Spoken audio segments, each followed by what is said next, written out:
Pemirsa, terima kasih Anda masih menyaksikan Talkshow bersama Bupati Jember. Nah, kita akan melanjutkan perbincangan kita yang tadi, Pak, terkait perbaikan jalan 1000 km. Pak Hendi, seperti yang saya tanyakan tadi di akhir segmen, Pak, bagaimana Bapak bisa mengontrol kualitasnya sudah sesuai perspektif yang diinginkan, Pak, ini jalan ini, sedangkan 1000 km dengan berbagai hambatan, ada cuaca, kemudian anggaran, gimana Pak Hendi? Jadi pekerjaan infrastruktur itu sudah semuanya tertuang di dalam dokumen kontrak, Mbak. Jadi ke teman-teman mitra kerja itu mereka sudah tahu bahwa di dalam dokumen kontrak itu ada spesifikasi teknisnya, ada di situ ada komposisinya, berapa kualitas dari kualitas jalan aspalnya sendiri seperti apa, dan juga sistem pengujiannya juga ada di situ ya. Dan juga kita di teman-teman Bina Marga itu ada pengawas-pengawas yang tersebar di wilayah-wilayah, Mbak Vera. Di wilayah-wilayah itu kita ada kantor-kantor cabang gitu, kantor-kantor perwakilan di Bina Marga ini, Dinas Bina Marga. Kantor-kantor perwakilan itu yang di situ tempatnya para pengawas-pengawas, para pengamat-pengamat. Jadi pengamat-pengamat itulah yang akan membantu mengecek kualitas dari para teman-teman kontraktor yang sedang melakukan pekerjaan. Satu. Yang kedua, tetap di akhir ujungnya setiap pekerjaan itu ada serah terima, Mbak. Serah terima pertama, berita acara pertama, serah terima pertama, ada serah terima kedua. Dan itu kalau tidak salah itu masa pemeliharaannya selama 6 bulan atau 1 tahun gitu, masa pemeliharaannya ya.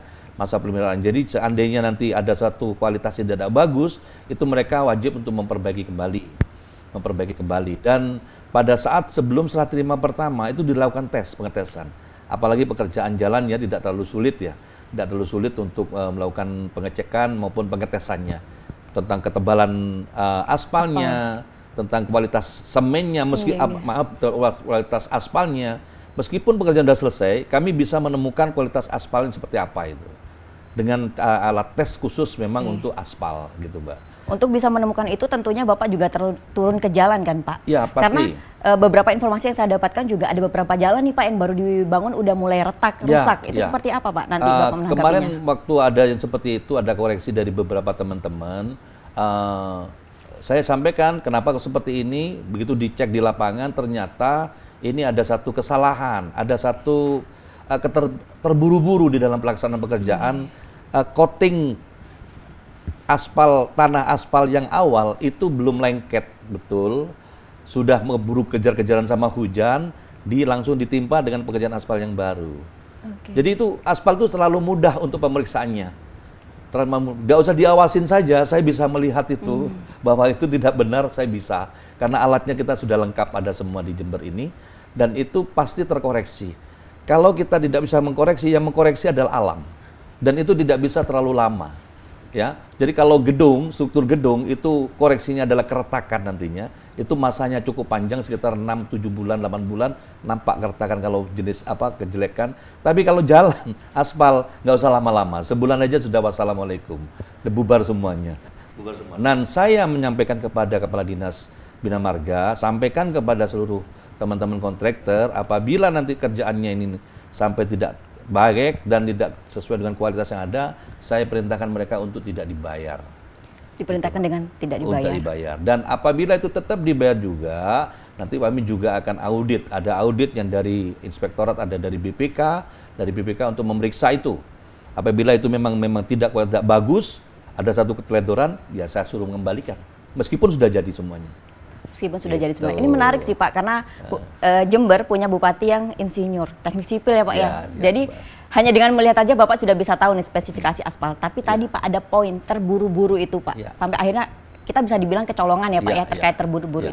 Ditargetkan Mei 2002. Bagaimana nih, Pak, Bapak memilih rekanan kontraktor itu untuk bisa memastikan bahwa pekerjaan ini sesuai target dan sesuai spesifikasi itu, Pak? Yang jelas di dalam pengadaan barang dan jasa itu di situ sudah dipersyaratkan semua, dari experience, faktor pengalaman, dari kemampuan keuangan maupun equipment peralatan yang ada maupun SDM yang mereka miliki.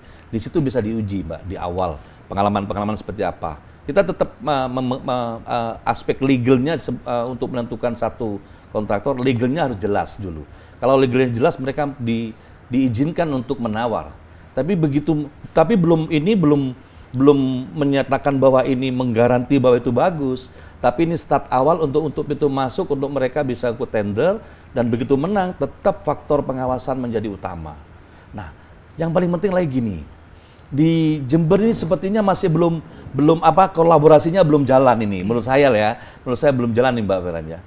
Yang seperti apa itu Pak? Edukasi terhadap jalan ini. Jadi jalan itu dibangun dengan kemampuan anggaran yang ada, ya. Karena ini semua harus rata semua, karena memang ribuan kilo, uangnya kan nggak cukup. Kalau bangun jalan semua nggak yang ada lain bisa kerjaan tidak nanti. dikerjakan ya Pak ya? Nanti sini bagus, sininya timpang. Makanya kita kan policy ini, kebijakan ini harus mana yang menjadi prioritas utama dulu itu kasih, tapi yang lain tetap tidak ditinggalkan, karena nanti kalau ditinggalkan untuk next tahun keduanya ini nggak terpelihara dengan bagus, menjadi problem. Dan balik ke masyarakat sekitar, jalan yang dibangun, harapan kami seluruh masyarakat maupun Pak Kades ya, Pak Lurah atau Pak Camat itu bisa memberikan edukasi, dan harapan kami juga dari teman-teman Dewan ada kolaborasi, menyampaikan kepada warga sekitar yang sudah jalannya itu kan, teman-teman Dewan kan wakil dari rakyat ya, wakil dari rakyat yang bisa menyampaikan, Pak ini jalan ini kelas 2, ini jalan ini kelas 1. Artinya apa? Tingkat kekuatan jalan itu ada kelas jalannya. Tapi kalau kelas jalannya itu dilanggar dengan angkutan transportasi, yang namanya truk yang overload, meskipun mutunya bagus, tapi kelasnya katakan kelas 2, dengan mutu yang bagus, rusak juga. Karena yang namanya aspal itu ada elastisitas, Mbak.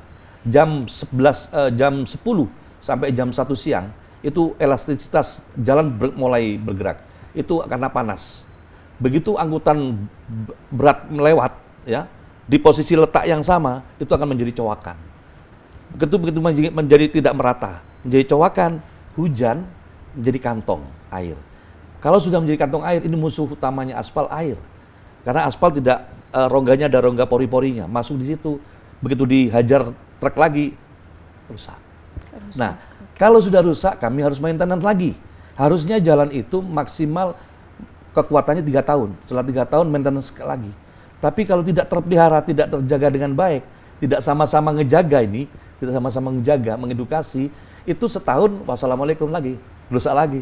Kita harus perbaiki ulang, uang negara lagi masuk lagi, uang rakyat notabene itu, pajak-pajak itu masuk untuk bayar jalan lagi. Makanya perlulah yang namanya kolaborasi antara eksekutif kami yang perawatan bagian perawat itu, maupun dari teman-teman Dewan, maupun dari masyarakatnya sendiri. Gitu, kolaborasi, kemudian ada edukasi juga kepada masyarakat ya Pak ya, untuk ikut turut apa ya Pak istilahnya juga maintenance ya Pak ya terhadap apa yang sudah dibangun nih oleh pemerintah seperti itu. Pak Hendy, saya ingin tahu nih sebenarnya titik-titik mana saja sih yang menjadi prioritas untuk perbaikan jalan. Tapi sabar Pak, sepertinya sudah tidak sudah sabar. Mau naik ini, ditahan. Kita akan jeda dulu ya Pak ya, pemirsa jangan kemana-mana. Saat lagi kita akan kembali.